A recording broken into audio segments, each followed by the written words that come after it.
ಯಾವುದೇ ರೀತಿಯಾದಂಥ ಅಧಿಕೃತವಾಗಿ SITಯ ಅಧಿಕಾರಿಗಳಾಗಲಿ ಅಥವಾ ಸರ್ಕಾರ ಆಗಲಿ ಯಾವುದೇ ರೀತಿಯಾದಂಥ ಮಾಹಿತಿಯನ್ನು ಜನರಿಗೆ ಇನ್ನೂ ಕೊಟ್ಟಿಲ್ಲ. ಒಂದನೇದಾಗಿ. ಎರಡನೇದಾಗಿ SIT ಇಲ್ಲಿವರೆಗೂ ಕೂಡ ತನ್ನ ಏನು ಕಾರ್ಯಾಚರಣೆ ನಡೀತಾ ಇದೆ ಅದನ್ನು ಬಹಳ ಗುಪ್ತವಾಗಿ ಮಾಡ್ಕೊಂಡು ಹೋಗ್ತಾ ಇದೆ. ಈಗ ನಮ್ಮ ಜನರಲ್ಲಿ ಅಂದರೆ ಸ್ಥಳೀಯವಾಗಿ ನಮಗೆ ಒಂದು ಆತಂಕದ ಪರಿಸ್ಥಿತಿ. ಯಾಕಂತ ಹೇಳಿದ್ರೆ SITಯಲ್ಲಿ ಏನು ವಿಚಾರಣೆ ಎದುರಿಸುತ್ತಿರುವಂಥ ಒಬ್ಬ ವ್ಯಕ್ತಿ ಒಂದು ವಿಡಿಯೋ ಮಾಡಿಬಿಡ್ತಾನೆ. ಒಂದು 2-3 ಚಾನೆಲ್ಗಳಲ್ಲಿ, ಯೂಟ್ಯೂಬ್ ಚಾನೆಲ್ಗಳಲ್ಲಿ ಅದು ಪ್ರಸಾರ ಆಗುತ್ತೆ. ನಂತರ ಮೇನ್ ಸ್ಟ್ರೀಮ್ಗಳಲ್ಲೂ ಕೂಡ ಅದು ಪ್ರಸಾರ ಆಗ್ತದೆ. ನಾನಿಷ್ಟು ಬುರುಡೆಗಳನ್ನು ನೋಡಿದೆ, ಅಷ್ಟು ಬುರುಡೆಗಳನ್ನು ನೋಡಿದೆ ಅಂತ. ಒಂದು ಅರಣ್ಯ ಪ್ರದೇಶದಲ್ಲಿ ಕಾಲುದಾರಿಯೂ ಅಲ್ಲದಂಥ ಒಂದು ಜಾಗದಲ್ಲಿ ಆತ ಅದು ಹೇಗೆ ನೋಡಿದರೆ ಅದು ಯಾಕೆ ಆತ ಇನ್ಫಾರ್ಮೇಷನ್ ಮಾಡಲಿಲ್ಲ, ಅಥವಾ SIT ವಿಚಾರಣೆ ಎದುರಿಸಿ SIT ಅವರು ಹೇಳದೇ ಇದ್ದರೂ ಈತ ಯಾಕೆ ಹೇಳ್ತಾ ಇದ್ದಾನೆ, ಈ ಥರದೊಂದು ಪ್ರಶ್ನೆ ನಮ್ಮಲ್ಲಿ ಬಹಳ ಆತಂಕಕ್ಕೆ ಒಳಗಟ್ಟಿತ್ತು. ಅದಕ್ಕೆ ಇವಾಗ ನಾವು SIT ಆಫೀಸಿಗೆ ಹೋಗಿ ತನಿಖಾಧಿಕಾರಿಗಳಲ್ಲಿ ನಾವು ನಮ್ಮ ಕಂಪ್ಲೇಂಟನ್ನು ಕೊಟ್ಟಿದ್ದೇವೆ. ಅದನ್ನು ಸ್ವೀಕಾರ ಮಾಡಿದ್ದಾರೆ. ಇದನ್ನು ಪರಿಶೀಲಿಸಿ ನಾವು ಕ್ರಮ ಕೈಗೊಳ್ತೇವೆ ಅನ್ನುವಂಥ ಒಂದು ಭರವಸೆಯನ್ನು ಕೂಡ SIT ಅಧಿಕಾರಿಗಳು. ಯಾರ ವಿರುದ್ಧ ಈಗ ವಿಠಲ್ ಗೌಡ ಅಂತೇಳಿ, ವಿಠಲ್ ಗೌಡ ಅಂತ ಯಾಕಂತ ಹೇಳಿದ್ರೆ ನಿಮ್ಗೆ ಗೊತ್ತಿರ್ಬೋದು, SIT ರಚನೆ ಆದದ್ದು ಒಬ್ಬ ಅನಾಮಿಕ ವ್ಯಕ್ತಿಯ ಒಂದು ಹೇಳಿಕೆಯ ಆಧಾರದ ಮೇಲೆ. ನಂತರದಲ್ಲಿ ಆತನ ಹೆಸರು ಬರ್ತದೆ ಚಿನ್ನಯ್ಯ ಅಂತೇಳಿ.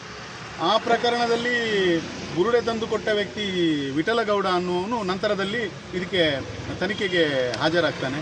ಆತನ ತನಿಖೆ ಆಗ್ತಾ ಇರುವ ಸಂದರ್ಭದಲ್ಲಿ ಆತ ತನಿಖೆ ಮುಗಿಸಿ ಹೊರಗೆ ಬಂದು ಒಂದು ವಿಡಿಯೋ ಮಾಡಿಬಿಡ್ತಾನೆ.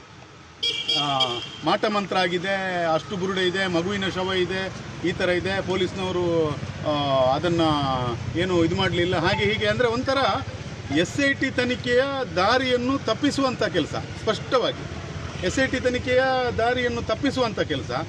ಮತ್ತು ನೋಡಿ, ಆ ವ್ಯಕ್ತಿ ಅಷ್ಟು ಬುರುಡೆ ಇದೆ, ಇಷ್ಟು ಬುರುಡೆ ಇದೆ ಅಂದಾಗ ಇದು ಏನಾಗ್ತದೆ ಅಂತ ಹೇಳಿದರೆ, ಈ ವ್ಯಕ್ತಿ ಒಬ್ಬನೇ ಅಲ್ಲ, ಈ ವ್ಯಕ್ತಿಯ ಹಿಂದೆ ಬಹಳಷ್ಟು ಜನರಿದ್ದಾರೆ ಅನ್ನೋ ಒಂದು ಅನುಮಾನ ನಮಗೆ ಮೂಡ್ತಾ ಇದೆ.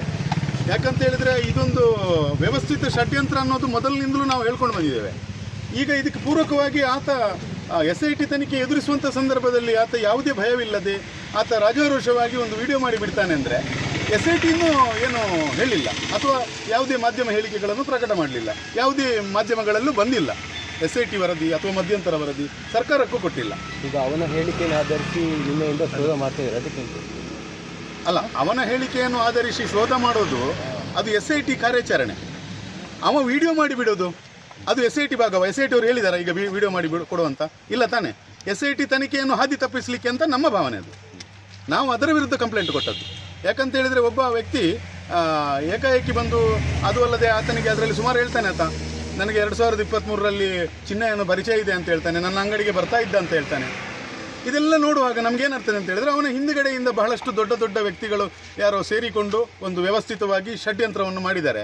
ಹಾಗಾಗಿ ಆ ವ್ಯಕ್ತಿಯ ಬಗ್ಗೆ ಬಹಳಷ್ಟು ಎಚ್ಚರಿಕೆ ವಹಿಸಬೇಕು, ಮತ್ತು ಅದನ್ನು ಸೂಕ್ತ ರೀತಿಯಲ್ಲಿ ತನಿಖೆ ಮಾಡಬೇಕು ಆ ವ್ಯಕ್ತಿಯನ್ನು ಒಂದು ಕಂಪ್ಲೇಂಟನ್ನು ನಾವು ಕೊಟ್ಟಿದ್ದೇವೆ.